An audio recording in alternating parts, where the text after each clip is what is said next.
Well, firstly, let's start with the evidence. The evidence says the average effective class size is reducing class size is about 0.1 to 0.2. Now, what that means, guys, it's reducing class size enhances achievement. It's a positive effect size. And anybody who argues that they should increase class size is ignoring the evidence. The only reason you could do that is if the effect size was negative. That there is the one and only Dr. John Hattie. John is the co-author of the Visible Learning book series, which has been a foundation for effective teaching practice and change for so many districts across the world. We chat with John about the research into good learning strategies, how he conducted his research, and how he uses effect size to compare teaching and learning strategies. We learn about the difference between surface learning, deep learning, and transfer learning, and what is the difference between focusing questions and funneling questions. But before we get to all that, hit it!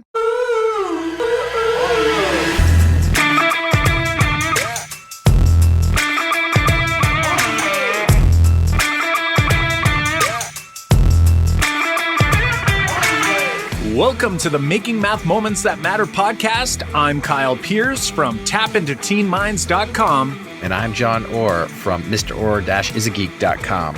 We are two math teachers who, together, with you, the community of educators worldwide who want to build and deliver lessons that spark engagement, fuel learning, and ignite teacher action.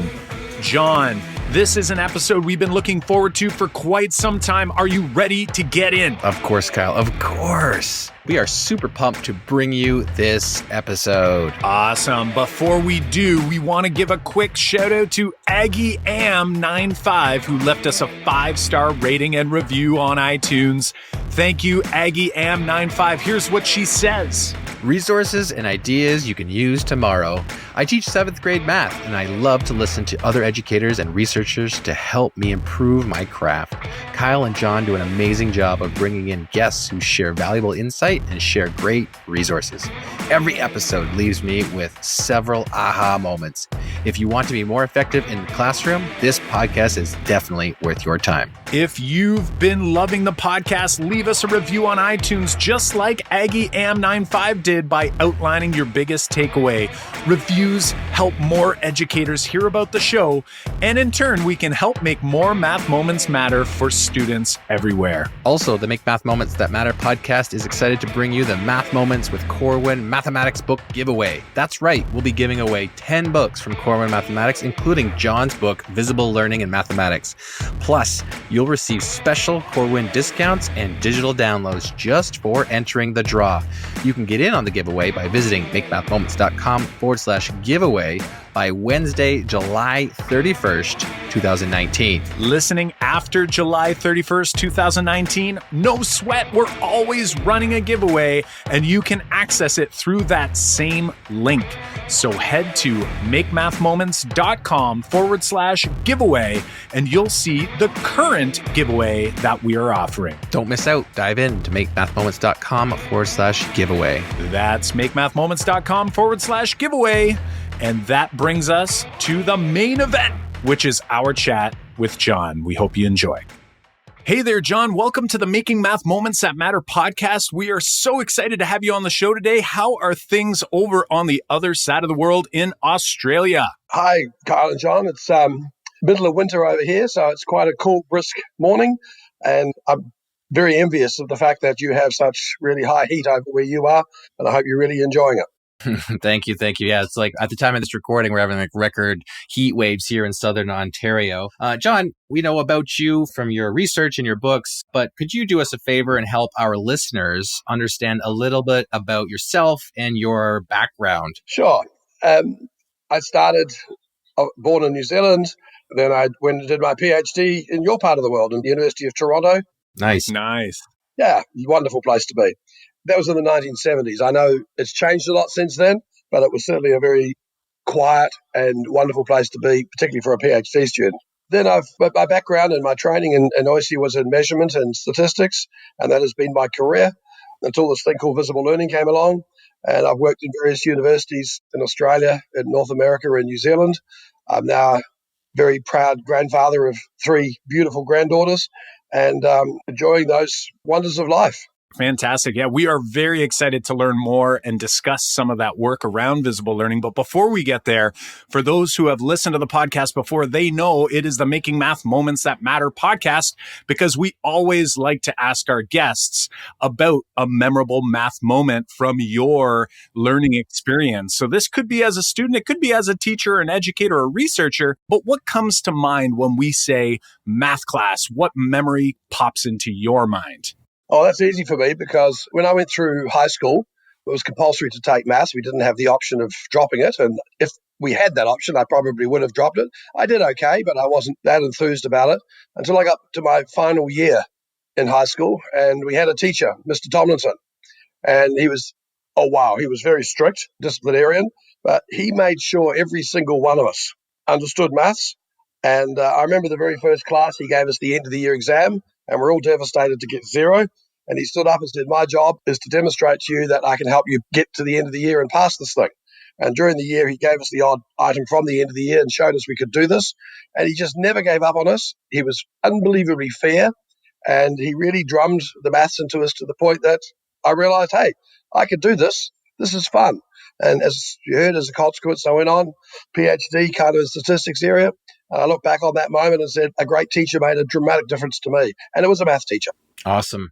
I always find it so fascinating when we think about moments from our experience in school. And Kyle and I have said here on the podcast many times that we rarely remember the actual math. We remember more social moments and also moments where people have impacted us. And I definitely resonate with your moment, having, senior level math teachers that have impacted me and made impressions on me. For me, like it's not necessarily a math moment, but say my gym teacher, my volleyball coach, was a huge impact on me growing up, and it shaped the way, I viewed the world and solved problems and tackled things. So I totally resonate with that. Just on that, it's kind of interesting that we did actually published an article recently where we took close to 1,000 adults and asked them about their memorable teacher. And it all came down to two things. One is that teacher turned them on to their passion, or that teacher saw something in them they didn't see in themselves. Not once, you're right, not once do they have a memorable moment about their teacher because of a particular subject. It was one of those two things. Yeah, I think back my high schooling and even sometimes my university, I only remember the adults and the people who led those discussions or led my classrooms. So definitely huge moments that we as educators have, and a responsibility to our students, because those are the things that they're going to remember, not necessarily the math and most likely the lessons. Kyle and I's kind of job lately is to try to change that, to help them remember those lessons, and us as educators. John, we'd love to just now kind of dive into your book, Visible Learning. And something that's always been very curious to me is, where did the idea originate to write Visible Learning, which has, since exploded into a huge series focusing on effective teaching practices in different subject areas and all over the world? Do you mind sharing with us kind of that origin story? Yeah, it sort of started right from my very first days as an academic. And as a person who teaches all those courses that I'm sure you love to do on research and statistics, you were welcomed but kind of tolerated. And each of my colleagues took me aside and said, if you're going to make a difference in this world, you're going to have to study. And the first one told me curriculum, and someone said communication. Of course, someone in 1976 said computers. And it was fascinating. They all knew the answer and they're all different. And then I got into teacher education, and it was the same phenomena. Every teacher that we met out in the schools kind of said nicely, ignore all that stuff at university and just watch me. And then you read all the research articles, and what stunned me is every article you read shows evidence that what they did kind of worked. And so it started from that notion of, how come we're in a business where everybody knows truth, everything works? Like, guys, have you ever met a teacher yet who said they were below average? And so this was the phenomena that I looked at, and I thought, well, maybe the question we're asking is the wrong question. What we typically ask is what works. Maybe what we should be asking is what works best. Now, the irony for me was that in 1976, Gene Glass introduced this concept called meta-analysis. And as a measurement person, I thought, well, the best way to learn about it is to do one. And so I did one, and from there thought, well, maybe I could actually start synthesizing the meta-analyses. Now, in the early days, there weren't enough. It was a very small area. But over the years, I'd systematically do this to try and answer that, but change that question from what works to what works best, and to see if I could unravel the problem of why it is that every teacher knew truth. Because We were kids. We know that's not the case. They vary. And so obviously what I've discovered is that teachers are kind of right. If you set the benchmark at can I improve student learning, there is good evidence that 95 to 97% of teachers can correctly say they can do that. But it's such a low barrier. And so changing that low barrier from what works, can we enhance learning, can we do it to a sufficient level, is kind of where it all started. Yes, interesting. That's really interesting. I think, it's like we all have this unconscious bias, right? I'm trying to remember which book I was reading, but recently it came up where there was some research about just this idea that most people believe they're better than average at pretty much everything, and nobody thinks that they're less than average, but, I'm a better than average driver. I'm a better than average teacher. I'm a better than average friend. I'm a better than average parent. Actually, parents probably would disagree. We always feel like we're not doing a great job, but that might be the only exception. I don't know if you can speak to that at all. Like, did some of that sort of come at you? It sounds like obviously you noticed something when, you'd mentioned that how come everyone knows truth? And obviously students are learning, every day, whether we're there or not. So obviously, like you said, most students are walking away with some new learning. But I guess the question would be was it because of what we were doing versus doing something else? And that really fascinates me. Oh, yeah. And so the floor of the average is certainly the case. And it's the same way that if you ask in your class today, which kid is average? It's kind of an absurd question. We in education work on variability and how the spread of abilities, the spread of what kids do. And that really is the essence of what we're doing. And so when you go back to your question, when teachers say they're above average, then the other side of our bias is we always can find 5 or 6 kids in every class that are learning, maybe despite us. It is always the case that teachers do have evidence that they are above average. And so part of it is not to deny that. Part of it is to say, well, let's look at what average is. Average is not enhancing learning. Average, to me, is every student deserves at least a year's growth for a year's input. And understanding what that year's growth is obviously the key then next question. And that's where you start to get variability, and that's where you start to get traction with teachers, because certainly in your country, 60 to 70% of teachers are doing that now. They're getting above a year's growth for a year's input. And recognizing that excellence is out there and growing it is what our business should be all about. Now, unfortunately, 30 to 40% of teachers are not. And so that changes the nature of the equation dramatically. And so one of the major themes of all my work is have the courage to identify that excellence, form coalitions of impact around that excellence, and then invite those other teachers to join. Because that's the other thing that I observed from the very early days is that in education, we have so much evidence about failure. And I remember Ross Traub, my supervisor, saying to me when I graduated from Toronto, why don't you be one of those rare academics and go out there and study success? We do have incredible success. And so let's stop saying, why isn't this working? And ask the question, why is it working so well? And that's kind of what visible learning is. We know there is so much working well, capturing that and spreading that message. Right. And that kind of leads us into our next question. Like when we're asking the question, like what's working, but what's working the most or what's working well, you use the term and stat effect size throughout your series. Do you mind helping the Math Moment Maker community here understand what do you mean when you talk about effect size in the series and how that all works? Effect sizes are a measure of size, measure of magnitude. Those in the math stats community will all know about statistical significance, which has its place. But the other part of what we should look at for every study is what's the size of the effect. And there are two main ways of estimating an effect size. One is the difference between two means, like the mean when you introduce, say, inquiry learning and the mean when you don't do it, divided through by the pooled standard deviation. The other is doing a pre-post. You do a pre-test, you do a post-test, you subtract the two and you divide by, again, the appropriate estimate of the pooled variance in that case. And so the beauty of an effect size is that it is scale-free. So it doesn't matter what the test was, how many items, all those kind of things. It's scale-free, and that way you can then compare different studies, different outcomes, and that's been the big breakthrough. Now, there's a hang of a lot more to meta-analysis than just that, but that's the essence of it, is coming up with a scale-free measure of effect size so you can say, impact of this variable is higher or lower than the impact of that variable. As I say, there's a lot of details you'd worry about, but that's the essence of an effect size. The beauty is teachers can calculate it in their classrooms using their own measures, and they can then compare everything to what's in the visible learning book And that's the beauty of an effect size. Beautiful, beautiful. And, to help people understand, I love this idea, this comparison to what is equivalent to like a year's learning. You had mentioned like a year's worth of input and getting that year's worth of output. So for someone who's sitting and listening, maybe running or in the car listening to this podcast, what's reasonable for that year's worth of input in terms of the effect size? Well, let me start with the notion of the average. When I analysed the NAPE, No Child Left Behind, SAT in England, NAPLAN in Australia, EASTIL in New Zealand, and I take all that data from the last 10, 20 years and say, what's the average effect size when kids go from one year to the other?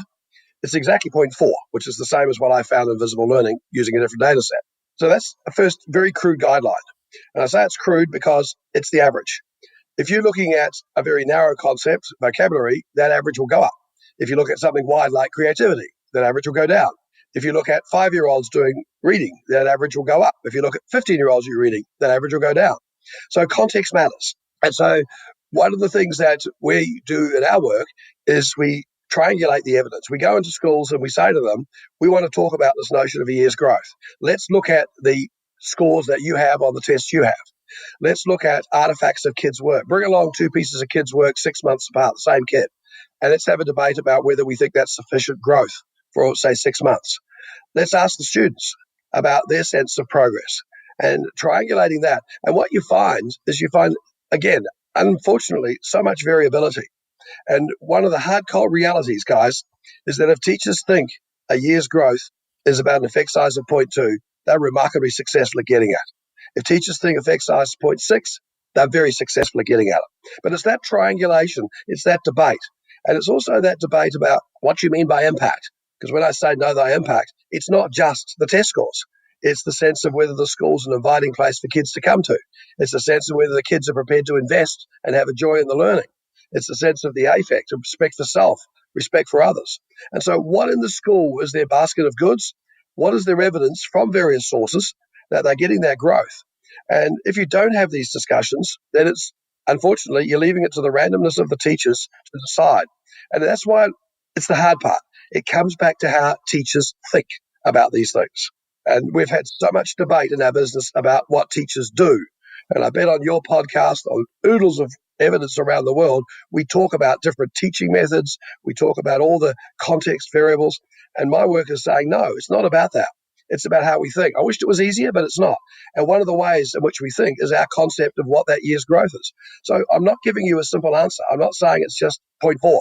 Because it's not as simple as that. But it really is critical that we have debates in schools about what we mean, particularly in our maths community, about what we think this looks like. And then the argument is that every kid, no matter where they start, deserves at least a year's growth. And I say at least because some kids need more than that. And that is what drives all our work. I can only imagine how difficult it must have been when you try to collect and analyze all this data, and especially when we're thinking all these teachers know the answer or it's anecdotal. I'm wondering if you can help us understand how you collected this data and did a little bit of the analysis. I guess not too technical, but I think a lot of teachers out there are probably wondering, like, how did you kind of come up with the effect size? It's good squirrel behavior. Like a meta-analysis is where someone takes other people's work, calculates the effect size, and then looks at the various moderators. What I do is I take their meta-analysis and synthesize that at the higher level. It really isn't difficult work to do. It's just squirrel work. Now, the good news is last week at the annual Visible Learning Conference in Las Vegas, we released all the data on a website called MetaX. And so if anyone wants to see all the data from the 1,600 meta-analyses, they're all there because my argument is no one, since I started this, has ever queried the underlying model and the explanation that I've had. People have queried and had hassles about all the little details of this, that, the other stuff. And so I'm saying, well, let's break through all those little details. Here's all the data. You don't have to spend the last 40 years of your life collecting it. It's all available to you. Come up with a better theory, a better explanation. So it really isn't very difficult stuff. It's just tedious. It's me collecting other people's meta-analyses and synthesizing those.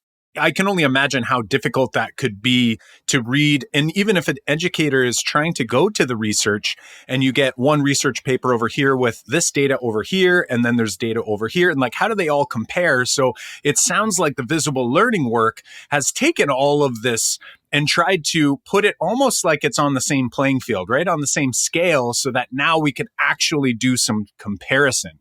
So now I'm wondering, for those who are listening, and I know John and I know quite well many of the very highest effect size approaches, we're wondering which ones tend to come out on top based on some of that analysis. Well, there's two things that dominate the top of the charts.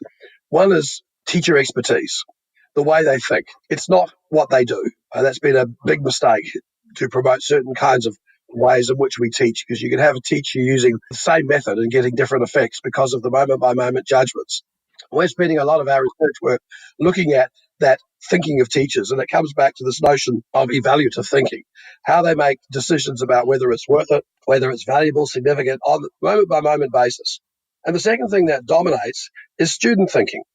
And one of the things that's a worry is that some students have multiple ways of learning. So if the first doesn't work, they can default to another one. And by multiple ways, I mean 2 or 3, not 10 or 15. Some students don't. And when something doesn't work and the teacher asks them to do another problem, they use the same method, it doesn't work. Unfortunately, sometimes we classify those kids as bright kids and struggling kids. And our argument is not. It's not that at all. It's saying we need to teach kids that sort of metacognitive notion that if something doesn't work, try another strategy. Now, when I was reviewing recently, we have about 18,000 scripts of teachers' classrooms, actual classrooms as they teach them. And when I was going through those to find examples of when teachers taught kids different strategies, after 4,000 hours, I gave up because I couldn't find one. And so there's a very serious problem there. And maths is a classic example that where kids do need different perspectives, different strategies. And our argument is they can be taught. And that's what we should be worried about. It's not just getting the answer right or wrong. It's what's the strategy. Like, when was the last time you walked into a classroom, John and Kyle, and heard your maths kids thinking aloud? And that's what we need to do to understand what their conceptions are, their misconceptions, how they're making mistakes. Like, if you went to a Japanese classroom in maths and a kid made a mistake, the teacher would say, well, let's understand how that kid made that mistake, because you can guarantee there's others in the class that would do it. Now, we don't do that in the Western world because we're fearful of affecting a kid's self-esteem, as we should. But we unfortunately then default and we hide it. And the kids think it's just getting the right answer. But that process to get there and the different ways of thinking is what we need to be attend to a hang of a lot more. So beautifully, but ironically, the top of the chart comes down to aspects of teacher thinking and aspects of student thinking. I love that you've referenced this idea of kids thinking aloud. And, these are things that I think we know in Ontario here where we are from, we've been working on these things for quite some time, but it doesn't necessarily mean it's happening all the time. When you had mentioned actual mathematical discourse, and I actually have many different versions of the Visible Learning series, but the one for mathematics in particular, there's quite a bit in there about mathematical discourse. And there's also reference to the NCTM effective teaching practices, which I thought was really phenomenal. So lots of key pieces. We actually had Dr. Peg Smith on the podcast last week. It was just released, and some of her work comes out in this particular book as well. So it's great to hear you sharing some of the same philosophy that John and I try to share, with this idea of the math classroom shouldn't be this quiet place, right? We want to make sure that kids are actually doing the thinking, they're doing the talking,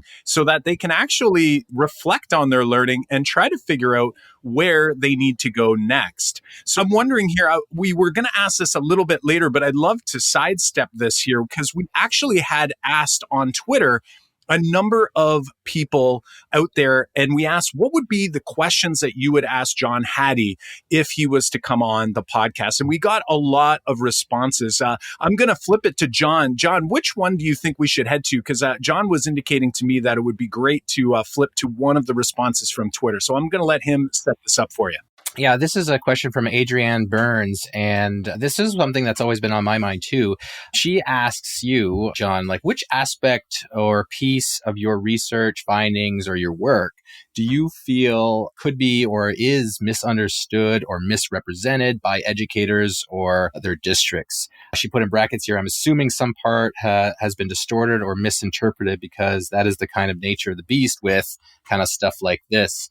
I think a few teachers are wondering about this too, because so many districts do use your work as kind of their focus and guidelines for professional development. So I guess she's wondering kind of, do you know, or have you heard, or do you wonder which piece of your work has, say, maybe been misunderstood or misrepresented? I'm actually very soon releasing a white paper identifying all the criticisms of visible learning that I can find. And there's about 30 to 40 of them.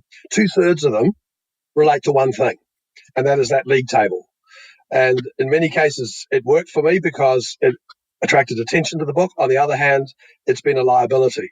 And the biggest mistake people make is they look at that league table. I'm doing all the stuff at the top. I'm not doing any of the stuff at the bottom. And that wasn't supposed to be my message. My message was underlying and discriminating between the top half and the bottom half. And it's interesting when you look at the criticisms, 2/3 of them, my hunch is that people criticize the league table and they've never read the book. Like they say, well, you can't possibly have those individual influences, they overlap. Well, the whole book is about the overlap. And they talk about how sometimes the effect sizes change. Clearly, that means that the research is wrong. Well, of course it changes as new evidence and new meta-analyses came out. And so I could go on and on and on. And so I don't use that league table anymore. We call it the matrix of influences. We try and press the notion of what that fundamental message is. And so that's probably been the biggest misunderstood aspect. And so when you look at some of the critics out there, particularly in the academic journals, they query and they quibble about all those details. And as I said before, not one of them has really addressed what the underlying model is about, the teacher thinking, the student thinking, compared to the structural issues. And I just find that fascinating that the biggest criticism has been about one page, which has been taken out of context and misinterpreted. Totally. And, you referenced it earlier as well. I think it's so important, like you had said, that you could have two different teachers who are trying to do the same approach, and it happens completely differently. And the results are going to be different as well. So when we're taking this data, it's like on average, and you kept mentioning this idea of the average, and we're really looking at comparing all of that data that's out there. And this is sort of how it all stacked up. And I guess what we're thinking is that hopefully, the ones that landed higher up on the table, it's likely because those teachers were doing those approaches in a really effective way, right? Well, high probability interventions. And as mathematicians, we understand that. There's a high probability compared to other ones that these will make a difference. I want you then to know your impact. I want you then to investigate and evaluate the impact you're having when you introduce high impact probability interventions. And that's why I've moved to that notion of knowing thy impact. I want you to know your impact.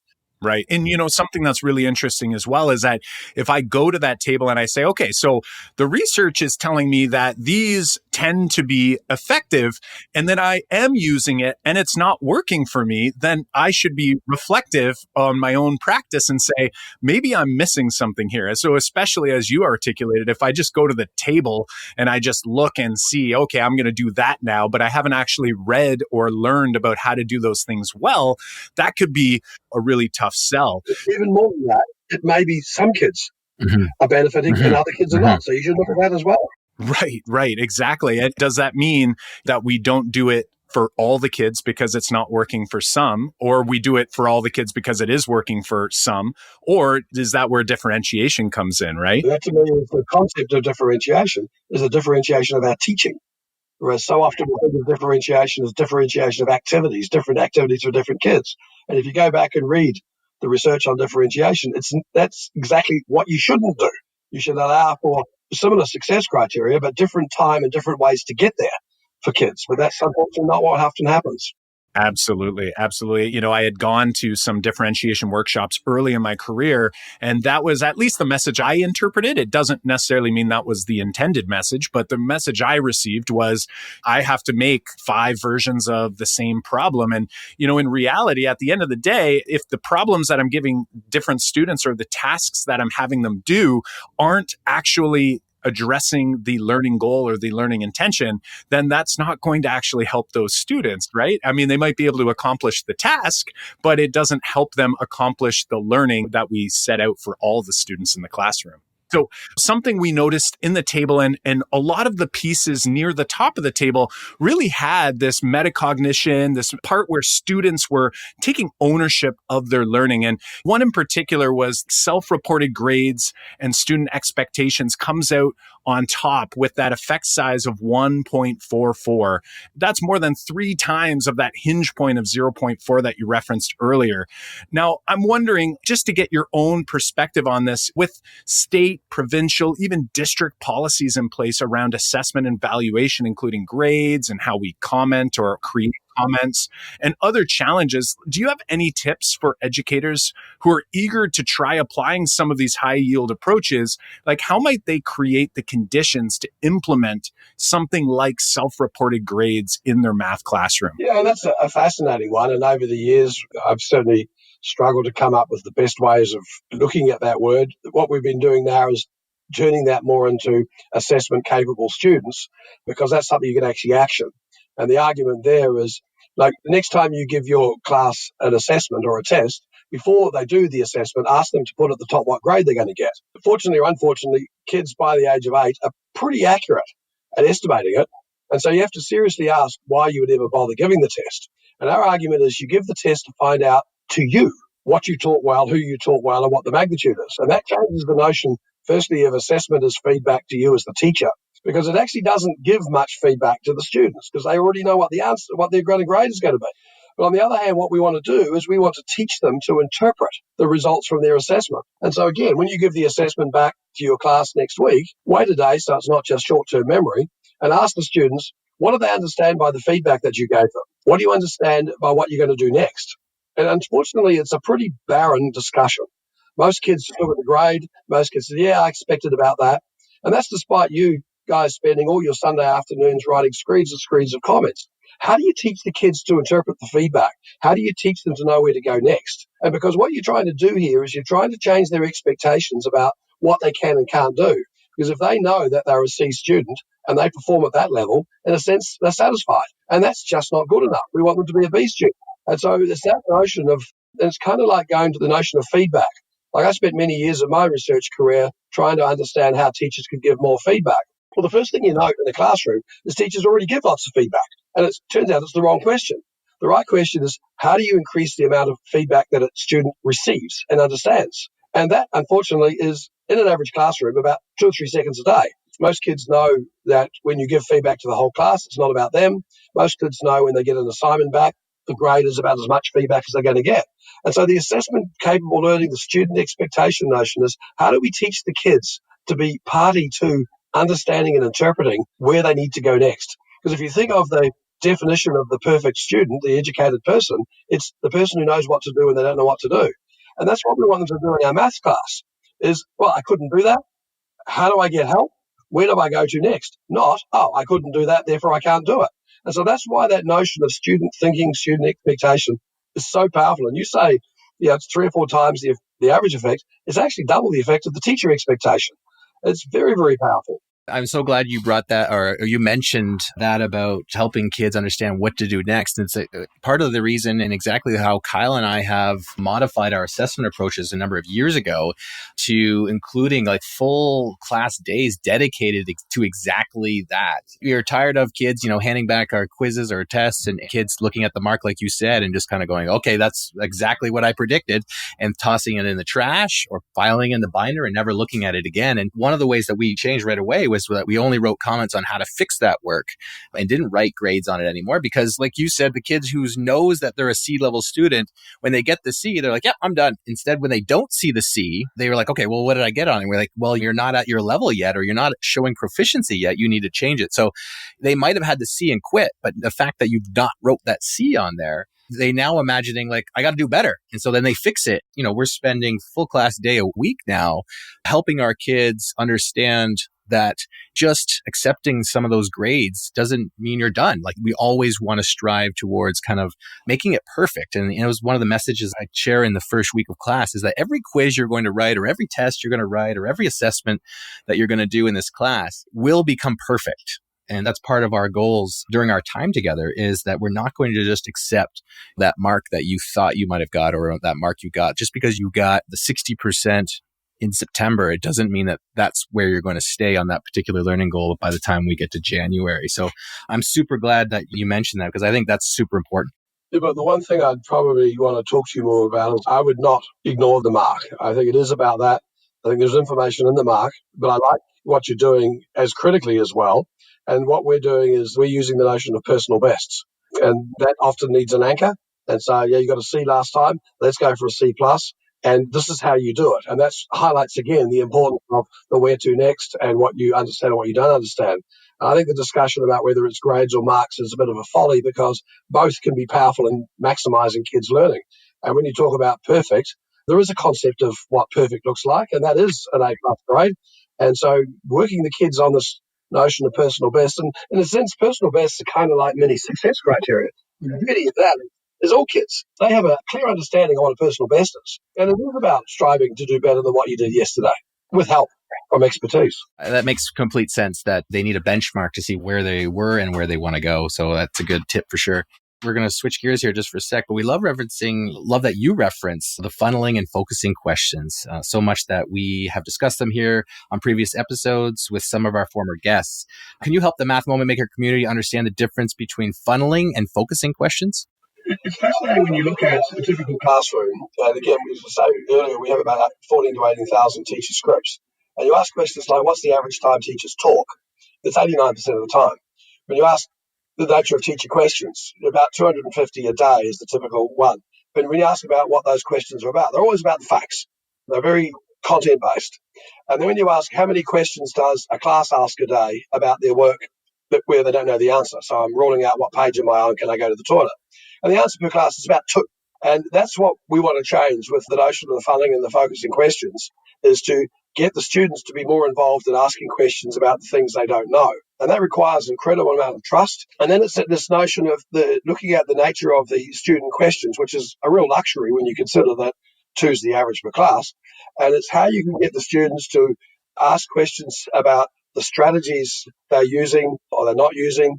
If they can ask questions about, for you to understand where they start to understand and where that understanding breaks down, where the connections are right or where they're wrong, and how you can get them to focus specifically on the task they're looking at the moment, how they can look at questions that move them to other directions, and probably the hardest thing in our business, how they can then transfer the understanding from what they're doing now to the next problem. You know, something that's interesting to me, and I think about this a lot, is I know trying to get my own mind wrapped around this idea of asking more focusing questions in my classroom. I'm wondering, have you bumped into any research or any data that would suggest where a certain level of teacher content knowledge and just that expertise that they have under their belt can allow them to ask and plan for better focusing questions, especially those that are in the moment? Because, I mean, we talk about anticipating before our lesson, using the 5 practices for orchestrating productive discussions. And in there, we talk about this anticipating stage is so important to make sure that when we go into a lesson that we know, or at least know, that some students are going to do things in certain ways, but then there's still some surprises. And I can only imagine that teacher expertise must really, really impact the effectiveness of being able to ask a good question, like a focusing question, over those sort of fact-focused funneling questions all the time. Do you have any thoughts on that, or any research that you've sort of bumped into that you can share with us? Oh, yeah. It's one of the, I've spent 15 years on this question, trying to understand why it is that teacher subject matter knowledge, however you define it, pedagogical content, you name it, has an effect size of about 0.09. It just doesn't make sense. And as I say, I spent 15 years trying to understand this. And I'm sure it bothers the heck out of you guys that really, if I brought an English teacher in to teach your math class tomorrow, it doesn't make a difference. And if you went in and taught the English class, it doesn't make a difference. And that bothers me. And it really does come back when you look at why that is the case, in many ways, to that difference between focus and funneling. And it turns out that the reason why subject matter knowledge doesn't matter is because of how we teach. Like, go back to what I said before. If 90% of the questions you ask and the reactions you give to your students is about the facts, all you need to do is be 1 page ahead of the kids. And that's why subject matter doesn't matter, because we so focus on the factual knowledge. Now, when you come to the things like focusing questions, where you do have to understand what the misconceptions kids can make, you do need a deep understanding of the maths to understand, oh, that's how they went there, and that's why they didn't do this. You do need to have a lot more subject matter knowledge and expertise to understand about the where to next in light of each kid's dilemmas and the way I go about problem solving. And certainly what you find is teachers who have that expertise and who teach in a way where they have more focused questions than funneling questions, then subject matter knowledge matters a lot. But the reason it doesn't matter is because so often we go straight on to going on to the next part. Oh, you didn't understand that. Try this problem. Here's some more factual knowledge. Ask the kids questions. Put your hand up if you know the right answer, as opposed to put your hand up if you don't know the right answer. And so absolutely teacher expertise matters under the circumstance where a particular kind of teaching happens, such as focusing versus funneling. Like, I've got chills listening to you say that because, I have had some questions in the past looking at the list where there are those surprises where you sort of go, oh, wait a second, what does this mean then? And even going back to we had asked about whether some of the research or some of the results can be misinterpreted. I can only imagine that some districts actually take that and they sort of make an assumption one way instead of what you've just articulated here. And I couldn't help but also wonder, another big one was the idea of inquiry-based learning. And I would love to hear your perspective on this, because for me, I feel that inquiry-based learning is so helpful, but only if it's being done well, and that's really difficult to do if you don't have that expertise under your belt, that content knowledge, also that pedagogical knowledge. I think really both of those two things are so important in order to actually teach effectively with inquiry-based learning so it doesn't just become aimless. And I'm wondering if you can help fill us in. I know the effect size or at least in the chart that I have, and that might have changed since, like you said, with new data coming out, but the effect size was 0.31 for inquiry-based learning, which isn't nearly as low as the 0.09 we just discussed, but it was lower than I guess I was hoping to see, because I was thinking to myself, oh my goodness, I want to provide the conditions in my classroom to guide students through that process so that they can own some of the learning along the way. So I'm wondering, can you help us out with your perspective on that? Well, yeah, and if you look at anything that's got a deep focus, like problem-based learning, 0.1, discovery learning, right down there near the bottom. And it's kind of like you're saying, is that doesn't mean you don't do them. That means you ask the question why. You accept the evidence that they're typically not working and ask why they're not working. And I've certainly done that, particularly for problem-based learning, because I get a lot of criticisms from people. Of course, all your stuff must be wrong because I know it's not true. And if you come into my class, you'll see I do it. And you think, those people are not listening to the evidence. The evidence is they're typically not working. And so when you look at why, let me give you a hint. Problem-based learning is used dramatically high levels in first-year medicine at universities. We have done 14 meta-analyses. We don't need to do another study to know that it has a 0 to negative impact on those medical students. But if you introduce problem-based medicine in fourth-year medicine, the effect size goes up to 0.5. And so that was the hint that made me go back to all the problem-based meta-analyses and ask the question about the timing of the intervention. And that's where it starts to become sensible. If you go into problem-based learning before the students have the subject matter knowledge, it has a very low to negative impact. And that's why I am very concerned when people say, oh, I'm a problem-based learner, I use discovery learning. And that kind of religious zeal is where the problem comes. And it goes back to the discussion we had at the start of this podcast. It's about the notion of differentiation of teaching. There's a right moment to do discovery-based, inquiry-based. There is a wrong moment. And what I find fascinating is, like, Bob Mazzano came out with a book a couple of years ago, 480 different teaching methods. And we thought, oh, this is great. And we went through them and said, which one of them focus on the surface, the content, and which one of them focus on the deep and the relationships? And it turns out that there's one, maybe two out of the 485 that do both at the same time. Problem-based learning, discovery learning is excellent for deep thinking, but it's not so good for content-based. And so that's why it's so low, is because of that lack of expertise, that lack of understanding by teachers who introduce it before the kids are ready for it. And so that helps resolve what the problem is. There's a right time. That's why we call our model the Kenny Rogers model. You got to know when to hold them. You got to know when to play them. Absolutely. That is so helpful. And I have a video. I'll put the link in the show notes for those who are listening, because you did discuss a bit about this idea of inquiry learning. And it makes a lot of sense to me, because I fear that sometimes people, when they try to do inquiry learning, what they end up doing is they start with something that is too high level. And, something John and I advocate all the time on the show is about having tasks that are low floor but high ceiling, right? Tasks that we can actually vertically mathematize. We can actually help students to get beyond where they're at now and really go deeper, but it's not leaving a bunch of students behind as well. Because, where you see students just falling right off the map when you come in with this really high level, rich task, and it's rigorous and it's all of these things that makes you feel great as an educator because you're really going to help these students, but you're not really helping all the students. You're only helping some of the students. And, that I think really helps me to understand this. I'm wondering, you mentioned surface versus deep. Do you mind going, I know we're getting close here. We don't want to hold you too much longer, but I did want to talk to you a little bit about surface versus deep versus even transfer knowledge. Can you help for someone who's at home and that's a new term for them? What is the difference between them and sort of what roles do they play in the learning process? All the roles of the three parts are very critical. The surface is the content, the facts, the knowledge. The deep is the relationship between those ideas, and the transfer is then applying those facts and those relationships to different contexts. And all three of them are important. Sometimes we denigrate the fact side of things and say, they don't need to know facts, they don't need to overlearn, they don't need to do memorization. Well, actually they do, so they can move on to do the relationships. In many ways, we don't want to say that it's that linear, that you do the facts, then you do the relationships, then you do the transfer. But it certainly is the case that you do need to attend to all three parts as you're teaching your mathematics. There are things kids need to know. But then when you go onto your problems and look at the relationships, you do need to ask about, do they have the sufficient knowledge to get to the relationships? And sometimes we switch back and then over-focus on the knowledge side of it. Or some teachers, we were talking before about problem-based learning, over-focus on the relationship side of things. But it's getting that balance. And in any lesson, you switch between the surface, the deep, and the transfer. And we find that a very useful distinction to not only look at how you go about your teaching and your lesson planning, but also to help the students understand that there are three different parts to the equation of learning mathematics. But we also do that in our assessment. We separate out. We say to the students, for any particular instance, this is the surface level question. These are the things we need you to know.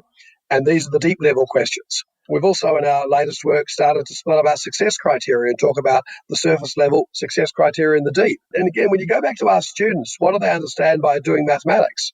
Too often, unfortunately, they think it's kids who are good at mathematics, kids who know lots. And I bet that's not what you want to have in the kids. You want them to know lots and be able to use it.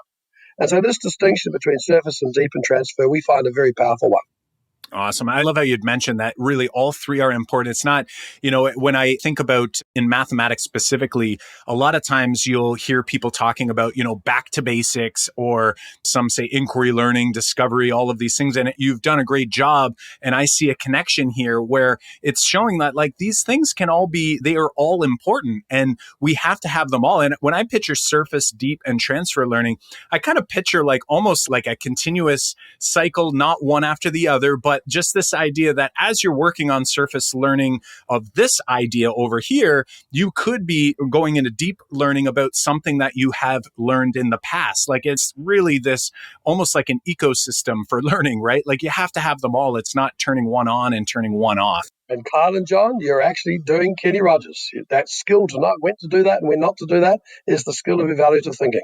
Awesome. We have one last question here, and we're going to let it be one of the questions that some of our listeners did want to ask you, and it is about class size. Sean Seeley is asking if you figured out or if you've done more research on why class size isn't a larger factor in student success.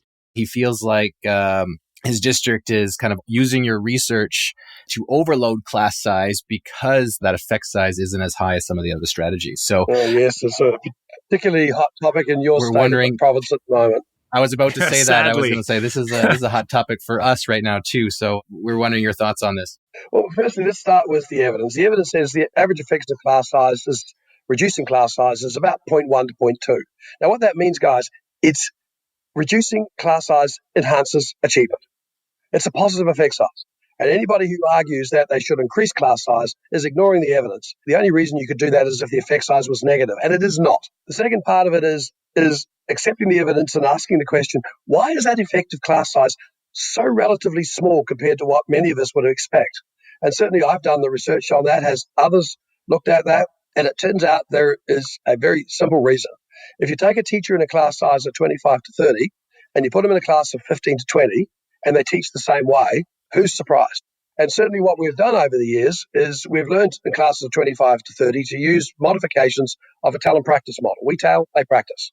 We talk a lot. We ask lots of questions.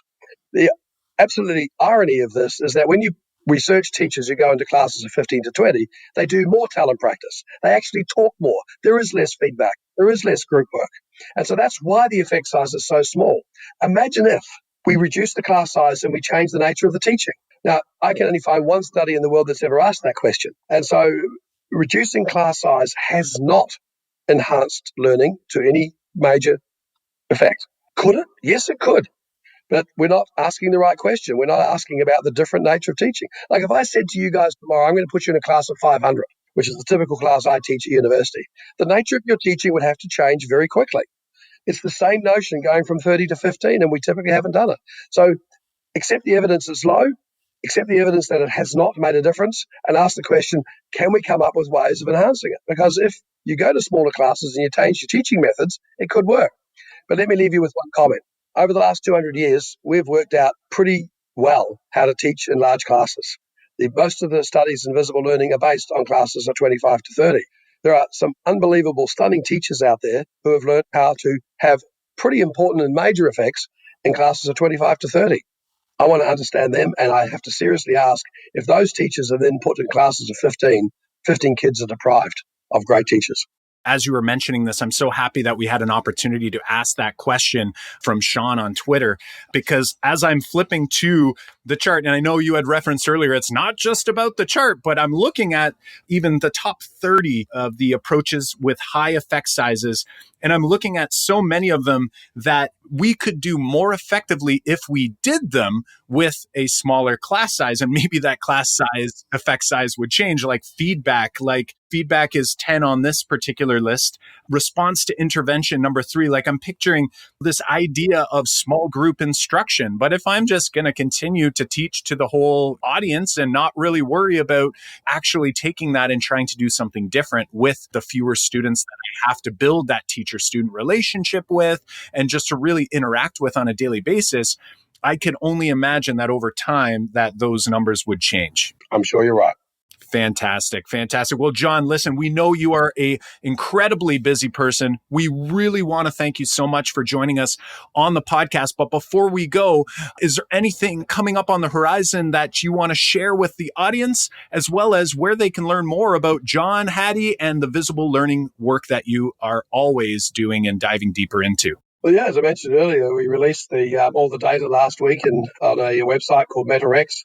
And I don't want to be commercial here, guys, but the Corwin Publishing Company in America oversee all the implementation of my work. As you can imagine, I'm the researcher. I sit in the back room. I talk a lot, but I've got a team out there that implements visible learning around the world and in your country. And so if you go to the Corwin Visible Learning Plus site, you'll find all the resources you'll need and lots more. So I welcome you to use that.